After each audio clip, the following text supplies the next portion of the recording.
Hello friends, फिर से एक बार नई वीडियो के साथ मैं अनामिका आप सभी का स्वागत करती हूँ। आज का थाली स्पेशल बहुत ही खास है।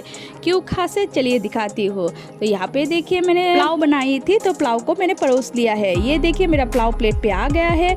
अभी मैं दूंगी प्याज। मुझे ना पुलाव के साथ फ्राइड राइस के साथ प्याज बहुत ही पसंद है। क्या आप लोगों को भी पसंद है?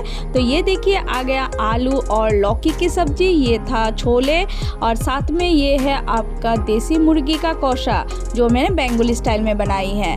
और ये लास्ट में था दही।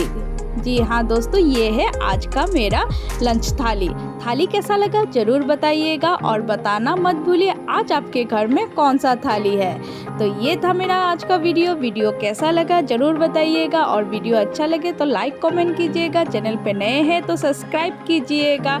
मिलते हैं नेक्स्ट वीडियो में नई थाली के साथ। आज के लिए टाटा बाय बाय, शुक्रिया दोस्तों, बाय बाय।